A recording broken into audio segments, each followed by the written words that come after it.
क्या है, question number 5 में थोड़ा सा ये आपको लॉन्ग लगेगा आंसर, लेकिन इसका मेथड देखिए, 2 मेथड होते हैं सॉल्व करने के, अल्टरनेट मेथड भी होता है और एक सिंपल जिस तरह से हम कर रहे होते हैं वो मेथड भी होता है। तो मैं आपको जो मेथड है जो जिससे हम कर रहे हैं ना उसी मेथड से आपको करवाऊंगी, और अगर आपको ये मेथड डिफिकल्ट लगे इसमें तो आप मुझे कमेंट करके बताइएगा, मैं दूसरा मेथड भी आपको करवा दूंगी। ठीक है, यहाँ पर देखिए हमें स्पीड दी गई है ट्रेन की और दूसरी साइड पर क्या गिवन है, टाइम। ठीक है, वही चीज, टाइम गिवन आपको आवर्स में और स्पीड आपको गिवन है किलोमीटर में। तो आप देखें ट्रेन की स्पीड हमारी अगर 30 हो, बिल्कुल सेम ही क्वेश्चन है, तो टाइम आपका लगेगा 21/5। अब ये बताती हूँ 21/5 का क्या मतलब है आगे चल के। और अगर आपकी स्पीड हो 28 तो टाइम आपका कितना लगेगा ट्रेन का। ठीक है, तो 21 आपको ये पता है 5 में से 21 पार्ट आपने लेने हैं, तो ये आपको आगे जाके खुद समझ में आ जाएगा। अब ये देखिए यहाँ पर अगर आपकी स्पीड जो है वो कम हो रही है, सही है, टेल की तरफ आप कम किया करें चीज, जहाँ पर एरो होता है ना वो आपका बढ़ी हुई चीज हो, ये यानी कि बढ़ा हुआ है। ठीक है, ये बढ़ी हुई साइड है, इंक्रीज हो रहा है इस तरफ और यहाँ पर डिक्रीज हो रहा है। ठीक है, तो अगर आपका स्पीड ज्यादा है तो टाइम कम लगेगा। ठीक है, कम टाइम लगेगा, और अगर आपकी स्पीड कम है तो टाइम ज्यादा लगेगा, सेम चीज। तो अब आप इसको लिख लें 28, 30, और जिधर जिधर आपका टेल होता है ना वहां से लिखना स्टार्ट किया करें। ठीक है, और यहाँ पर क्या आ जाएगा x। तो अब आप सिंपल ले लें, product of extremes is equal to product of mean. अब यहाँ प्रोडक्ट ऑफ एक्सट्रीम देखें क्या है आपका, ये रहा, और ये product of mean 28 multiply by x is equal to 30 multiply by 21/5। अब देखिए 21/5 है, 21/5 को मैं क्या करूंगी, 21/5 को मैं सिंपल में इस तरह से भी कर सकती हूँ कि इसका आपको पता है कि मैंने एक क्वेश्चन में लास्ट वीडियो में समझाया था कि इसके नीचे जब फ्रैक्शन की फॉर्म में आ जाए ना तो दूसरी साथ में चीज जो होती है उसको भी फ्रैक्शन की ही फॉर्म में होना चाहिए। ठीक है, सबसे पहले तो हमें इसको यहाँ पर ही कर लेना चाहिए था, मैं यहाँ पर ही आपको करके दे देती हूँ। देखें ये चीज, चले मैं ये रेस करके, पहले मुझे यहाँ पे ये ध्यान नहीं गया कि मेरा ये फ्रैक्शन की फॉर्म में है, तो अगर फ्रैक्शन की फॉर्म में हो तो पहले आप इसको कन्वर्ट कर लिया करें उसकी फॉर्म में। ठीक है, तो फ्रैक्शन की फॉर्म में है, यहाँ पर अगर मैं इसको लिख भी लेती हूँ तब मैं इसको प्रोडक्ट ऑफ मीन और प्रोडक्ट ऑफ एक्सट्रीम में भी कर लूंगी। अब ये फ्रैक्शन की फॉर्म में है। ठीक है, अब ये फ्रैक्शन की फॉर्म में है, अब इसको हम 5 है, इसके साथ कोई और नंबर नहीं है, x के नीचे आप क्या है 1 है, तो आप इन दोनों का एलसीएम लेंगे तो क्या आएगा 5। ये रफ वर्क में करने का है लेकिन यहाँ मैं एक्सप्लेन करने के लिए कर रही हूँ। ठीक है, दोनों का एलसीएम 5 आएगा, तो एलसीएम जब सेम हो गया 5 1 5 सेम हो गया, तो इसका मतलब है हम 5 से हर तरफ मल्टीप्लाई कर लेंगे। ठीक है, मल्टीप्लाई, जब नीचे कुछ भी नहीं होता फिर तो बहुत इजी होता है, बाय 5। अब हर चीज को 5 से मल्टीप्लाई कर लें, 28 मल्टीप्लाई बाय 5, 30 मल्टीप्लाई बाय 5, और बीच में आपकी प्रोपोर्शन है 21, 5 मल्टीप्लाई बाय 5 और x मल्टीप्लाई बाय 5। तो आप ये देखें 28 को 5 से मल्टीप्लाई करें तो ये आपका आ गया जी 140, और 30 को 5 से मल्टीप्लाई करें तो ये आपका आ गया 150, और इसको इससे करेंगे तो कट जाएगा, तो ये आपका बचा 21 और ये आ गया 5x। ठीक है, अब जब ये चीज बन जाती है ना, यानी कि आपकी नीचे से क्या फ्रैक्शन खत्म हो जाती है, डिनोमिनेटर खत्म हो जाता है, फिर आप इसको रेशियो से इसका फॉर्मूला लिखा करें, product of extreme is equal to product of mean. अब यहाँ पर आपको पता है प्रोडक्ट ऑफ एक्सट्रीम क्या है, ये रहा प्रोडक्ट ऑफ एक्सट्रीम, ये रहा प्रोडक्ट ऑफ मीन। यहाँ पे आगे लिखूंगी,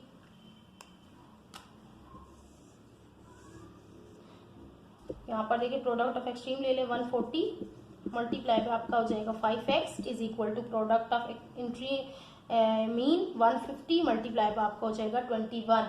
तो आपने क्या करना है 45, इसको 150 और इसको डायरेक्ट क्या करेंगे 140 को उधर ले जाएं, 5x को अकेला छोड़ दें, 150 मल्टीप्लाई बाय 21 अपॉन में क्या आ जाएगा 140 को आप कैलकुलेटर से करेंगे तो ये आपका आ जाएगा 45 अपॉन 5 आ जाएगा। ठीक है, और आप जब इसको करेंगे 45/2 आ जाएगा, और यहाँ पर 5x बचा है अभी, ठीक है। तो x को आपने अकेला छोड़ना है, तो 45/2, तो ये वाला 5 भी इस तरफ आ जाएगा, मल्टीप्लाई हो जाएगा इसके साथ, और इसके साथ ही हो जाएगा डिवाइड। अब ये देखें, इसको आप करें, क्या आएगा 45 और नीचे क्या आ जाएगा 10।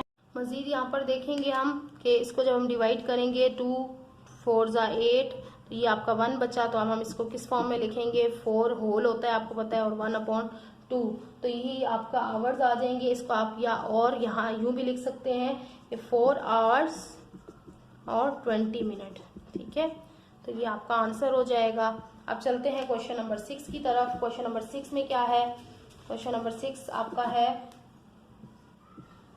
क्वेश्चन नंबर 6 में अ मैन और a woman complete a work in 10 days. ये थोड़ा सा आपका देखिए, 3 चीजें यहाँ पर गिवन है, मैन और वोमैन, सही है। मैं यहाँ पर आपको रेशो बना के दूंगी, मैन और दूसरी है वोमैन, ये दोनों का हमने एक साथ करना है। अब ये यहाँ पर एक कॉलम के अंदर आपको 2 चीजें गिवन है और दूसरी तरफ नंबर ऑफ डेज है। इसको जरा ध्यान से आपने करना है, ध्यान से करेंगे तो बिल्कुल इंशाल्लाह जैसे मैं समझाऊंगी आपको समझ में आ जाएगा। सिर्फ आपने ये और से क्या देखना है कि यहाँ पर मैन कितने दिए हुए 12, सही है, और यहाँ पर दिए हुए 6, ठीक है। अब ये जो है आपका ये ऐड होने वाला है, ये डिवाइड हो रहा है, सही है, ये डिवाइड हो रहे हैं। क्या क्वेश्चन में है का अ मैन 6 मैन और 12 वोमेन, और 12 वोमेन है, ठीक है। और के लिए हम ये डिवाइड लगा रहे हैं, या प्लस भी लगा सकते हैं कि दोनों भी हो सकती है। Complete a work in 10 days, ठीक है, हम प्लस का साइन लगा देते हैं, दोनों को हमें मिला के चलना होगा। और फिर 12 है और दूसरी तरफ आपका 14 है, 14 है, ठीक है। अब यहाँ पर देखिए क्या है, यहाँ पर 10 है और यहाँ पर x है, ये 2 चीजें। पहले तो एक होती थी ना तो इसमें डिफिकल्टी नहीं होती थी, अब देखिए 2 है, लेकिन फिर भी आपने परेशान नहीं होना। देखिए जिस तरह से मैं समझा रही हूँ आपने गौर से देखना है, और बिल्कुल आप इसको समझे ये आपके पास एक ही चीज है, आप इसको दूसरी चीज समझे ही ना, ये आप समझे पूरी की पूरी एक चीज है, ठीक है। तो फिर आप इसमें कंफ्यूज नहीं होंगे। सो अब हम अगर इसको रेशो की फॉर्म में लिखें तो ये यूं लिखा जाएगा 12/12, यानी कि ये वाली साइड, फिर आप इसको देखें ये वाली 6 प्लस 6 डिवाइडेड बाय 6/14, और इक्वल किसके है, ये x/10, ठीक है। ये हमने लिख लिया, या इक्वल नहीं तो ये प्रोपोर्शन लगा रहे हैं, यानी कि ये दूसरी साइड है, ये फर्स्ट साइड है, ये पूरी फर्स्ट साइड है। अब अगर आप इसको यूं लिखें, देखिए 12 आपको पता है 12/12, इसका क्या मतलब होता है, अपॉन, ठीक है। x/y का मतलब होता है x/y, ठीक है। तो अगर इसको 12/12 लिखें, प्लस आपका क्या आ जाएगा, अब इसको फॉर्म में लिखें, रेशो की फॉर्म में लिखें,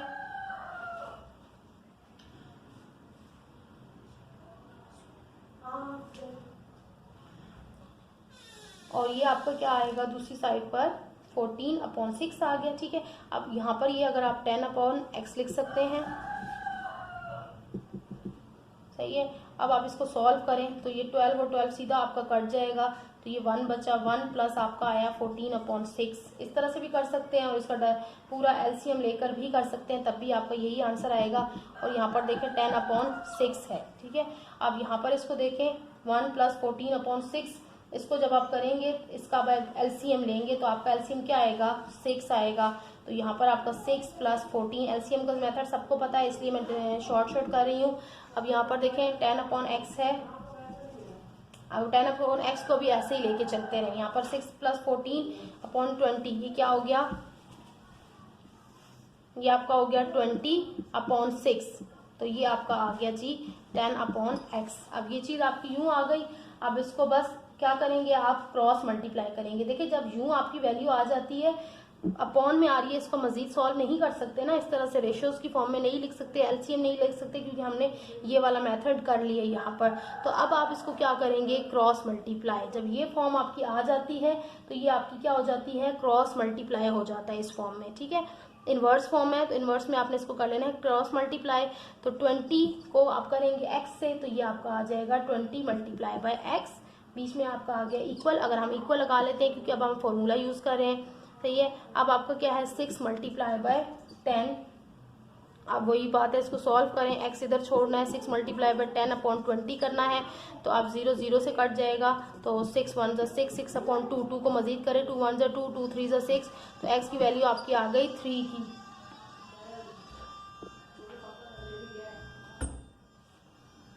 ठीक ठीक है, तो यहाँ पर आपका आंसर आ गया 3। So therefore required days are 3। ठीक है, नंबर ऑफ डेज कितने हो गए 3। तो ये आपका आंसर हो गया। इसका दूसरा मेथड है वो बहुत लॉन्ग है, ये शॉर्ट मेथड से मैंने कराया है। अगर इसमें आपको कोई कंफ्यूजन है तो आप मुझे बता दीजिएगा कमेंट में, तो मैं आपको दूसरा मेथड करवा दूंगी। ठीक है, अब चलते हैं क्वेश्चन नंबर 7 की तरफ। क्वेश्चन नंबर 7 में है in a fort 350 man had food for 84 days. यही फूड वाला है। सबसे पहले हमने इनका डाटा लिख लेना है। डाटा में यानी कि क्या क्या हमें गिवन है, तो इनिशियल नंबर ऑफ, इनिशियल का मतलब होता है कि पहले, ठीक है, इनिशियल या ओल्ड भी लिख सकते हैं। ठीक है, तो आसान करने के लिए ओल्ड लिख देती हूँ। Old number of man in fort is equal to 350 और number of man left is equal to 30। कितने मैन छोड़ गए 30। अब क्वेश्चन को और से रीड करेंगे तो आपको समझ आ जाएगा। अब number of man remaining is equal to कितने हो गए, ये 350 माइनस 30 करेंगे तो ये हो जाएंगे 320। ठीक है, अब उसके बाद हमारे पास आ जाएगा old period of food in days, या ओल्ड पीरियड ऑफ डेज भी आप लिख सकते हैं। और फिर आपका ये आ गया, क्या आ जाएगा 20 डेज। और फिर अगर लोग आ जाते हैं मजीद तो क्या हो जाता है, फिर हम उसको क्या करेंगे, दूसरा उन्होंने जो टाइम दिया है रिमेनिंग टाइम यानी कि आपको उन्होंने एक टाइम 20 दिया है, दूसरा आपको 80 दिया है, तो हम इसको 84 दिया है, तो हम इसको इस तरह से लिख लेंगे 84 माइनस 20। तो 84 माइनस 20 करेंगे तो हमारे पास 64 डेज बचेंगे। ठीक है, आप फूड आप यहाँ पे डेज भी लिख सकते हैं। ठीक है, तो 64 डेज बचे। अब ये हमारा डाटा बन गया। अब हमने 20 ये चीज़ नहीं निकाल ली, ठीक है, ये निकाल ली और ये निकाल ली, और ये आपके पास पहले की थी, ओल्ड चीज़ें थी, तो ये अब हम यूज़ करेंगे क्वेश्चन के अंदर। सही है, तो ये डाटा मैं यहाँ पर पहले बना देती हूँ। 350 क्या है हमारे पास, नंबर ऑफ मैन, और दूसरी तरफ हमारे पास क्या है, डेज। ठीक है, सिंपल लिख लेते हैं। तो नंबर ऑफ मैन पहले थे 350, तो डेज हमारे थे 64। ठीक है, और अगर नंबर ऑफ मैन थे आपके पास 320, तो डेज आपके पास फिर x है। ठीक, अब हम इसको रेशो में लिखते हैं। रेशो में क्या है, अब इसको करें 64 रेशो। अब यहाँ पर देखा आपने कि अगर नंबर ऑफ ये डेज कम हो रहे हैं, ठीक है, ये बड़ी भी चीज की तरफ एरो किया करें तो आपको याद रहेगा कि ये ज्यादा है और ये कम है। अगर नंबर ऑफ डेज कम हो रहे हैं तो नंबर ऑफ मैन्स कम हो रहे हैं तो नंबर ऑफ डेज क्या होने चाहिए, बढ़ने चाहिए। तो ये आपकी इनवर्स प्रोपोर्शन होगी। तो यहाँ पर आप देखेंगे कि यहाँ से लिखना स्टार्ट करें, कोई भी आप चीज लिख सकते हैं। ये तो 64 रेशो x प्रोपोर्शन 320 रेशो 350। सही है, अब फॉर्मूला लिख लें, product of extremes is equal to product of mean. अब यहाँ पर प्रोडक्ट और एक्सट्रीम आ जाएगा आपका ये, और ये मीन आ जाएगा। 64 multiply by 350 is equal to x multiply by 320। अब इन दोनों को आप मल्टीप्लाई करेंगे तो मल्टीप्लाई डायरेक्ट करने की ज़रूरत नहीं है, पहले आप इस वैल्यू को इधर ले आए, यहाँ पर x को अकेला छोड़ देंगे, आपका 320 हो गया। जब इसको कैलकुलेटर से करेंगे तो ये आपका आंसर आ जाना है जी x इज इक्वल टू 70। तो 70 डेज है ये, तो यही आपका आंसर है, तो लॉन्ग जाने की ज़रूरत नहीं है। अब हम चलते हैं क्वेश्चन नंबर 8 जो कि हमारा लास्ट क्वेश्चन है। और क्वेश्चन नंबर 8 में आप देखें कि यहाँ पर आपको वही चीज़ दी हुई है, इनिशियल या ओल्ड नंबर ऑफ गर्ल्स, सही है, इज इक्वल टू 80 गर्ल्स। मैं पूरा रीड नहीं कर रही हूँ, रीड करने के बाद आपको ना समझ में आए तो ज़रूर पूछ लीजिएगा। New number of girls is equal to, अब 40 मजीद अगर गर्ल्स आ जाएं तो टोटल कितनी हो जाएंगी, फिर 120 हो जाएंगी। अब पीरियड दिया हुआ है, टाइम पीरियड दिया हुआ है, पहले क्या दिया हुआ था 15 डेज।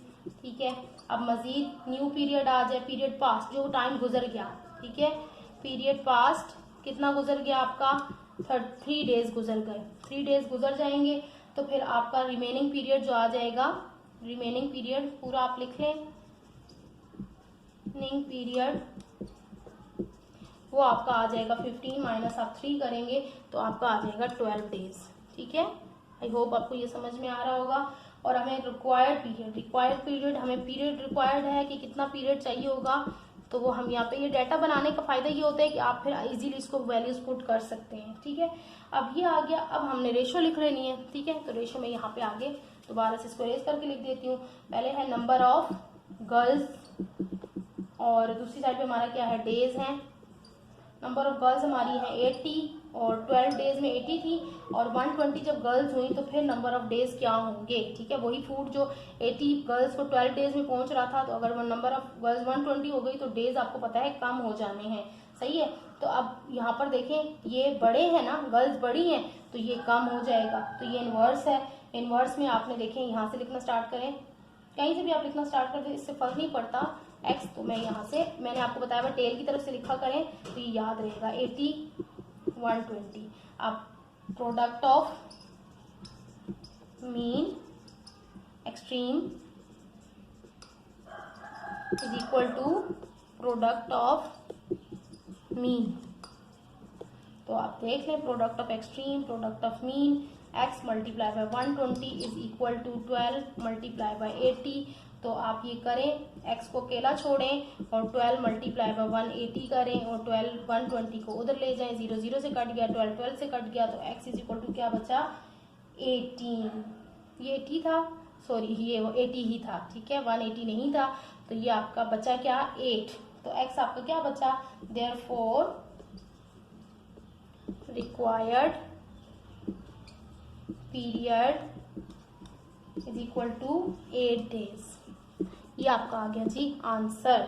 आई होप कि आपको ये एक्सरसाइज कंप्लीट और अच्छी तरह से सारे कॉन्सेप्ट के साथ क्लियर हो गई होगी। फिर भी कहीं पे आपको कोई कंफ्यूजन हो तो आप ज़रूर मुझे कमेंट करके बताइएगा और पूछ लीजिएगा, मैं कमेंट में ही आपको उसका आंसर दे दूंगी।